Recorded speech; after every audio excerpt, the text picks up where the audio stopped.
दोस्तों, खाड़ी के देशों में शुरू हुए युद्ध के बाद भारत ने इस तरीके की परिस्थितियों से निपटने के लिए जो तैयारी की है, शायद आगे चल के कई खाड़ी के देश या फिर कहें पश्चिमी देशों को पसंद नहीं आएगी। दरअसल भारत ने पश्चिमी तटों के बाद पूर्वी तटों से भी तेल और गैस के निकालने के काम को तेज कर दिया है, लेकिन एक पूर्वी तट जिस पर बहुत कम बात की जा रही है, जिसका नाम है अम्बेट्टू। जी हाँ, उसी गैस भंडार, तेल भंडार की हम बात कर रहे हैं, जिस पर कुछ समय पहले भारत ने सफलता हासिल की थी। यहाँ से भी अब भारत ने तेल और गैस को निकालने का काम तेज कर दिया है। इसलिए सवाल ये है कि क्या भारत का पश्चिमी समुद्री तट तेल एक ऐसा कभी न खत्म होने वाला खजाना मिल चुका है, जिसे हम अगले कई सालों तक निकालते रहेंगे। दरअसल कुछ दिनों पहले आई खबर ने ही सबको हैरान कर दिया, जब भारत की दिग्गज कंपनी वेदांता ग्रुप की company cares oil and gas ने अरब सागर में अपने सबसे बड़ी और सबसे नई खोज अम्बेट्टू के सफल परीक्षण को कंफर्म कर दिया है। आइए इस रिपोर्ट की सारी डिटेल्स आपको बताते हैं। यदि आपको हमारा ये काम पसंद आए तो वीडियो को लाइक और चैनल को सब्सक्राइब जरूर कीजिएगा, क्योंकि आपका ये छोटा सा काम आप तक ये जरूरी और सही खबरें लाने में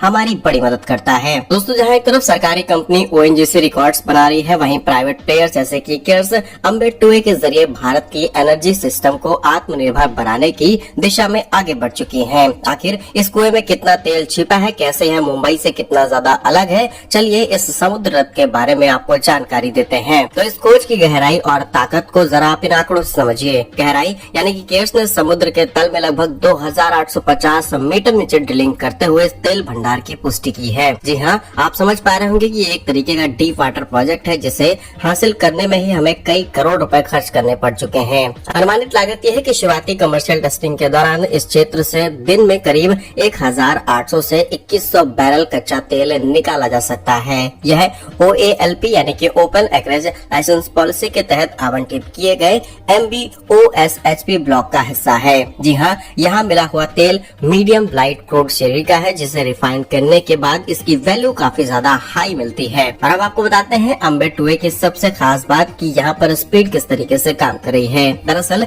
यहाँ पर डिजिटल ड्रिलिंग इस्तेमाल की गई। जी हाँ, केयर्स ने इस तेल को निकालने के लिए एडवांस एनालिटिक्स टेक्नोलॉजी और डेटा का इस्तेमाल किया है, जिससे ड्रिलिंग का समय 25% तक कम हुआ। यह क्षेत्र मौजूदा इंफ्रास्ट्रक्चर के करीब है, जिससे तेल की मुख्य पाइपलाइन ग्रिड से जोड़ने में हेल्प मिलेगी और ये सप्लाई चेन इजी होगी और समय बहुत ज्यादा कम लगेगा। यहाँ कंपनी ने अम्बेट्टू B और अम्बेट्टू C कुओं की खुदाई पर भी तैयारी कर रखी है, जिससे यह पूरा क्लस्टर एक प्रोडक्शन में करीब 5000 बैरल प्रतिदिन प्रोड्यूस कर सकता है। और ये कंपनी का अगला कदम है, जिसे कुछ ही महीनों के अंदर शुरू कर दिया जाएगा। अब अम्बेट्टू से भारत को क्या मिलेगा, जरा इसे भी समझिए। दरअसल यहाँ पर अकेले इस कुएं से भारत सरकार और राज्य सरकार को सालाना 150 करोड़ रुपए से भी ज्यादा की रॉयल्टी और टैक्स मिलने की उम्मीद है। यह उत्पादन भारत के लिए तेल इंपोर्ट बिल को कम करेगा और एक साल में करीब 18 से 20 मिलियन डॉलर की घटत की जा सकती है टोटल इंपोर्ट बिल में। वहीं केयर्स की सफलता विदेशी निवेशकों को भारत में ऑफशोर प्रोजेक्ट के अंदर पैसा लगाने में काफी ज्यादा इंटरेस्ट दे रही है, बिकॉज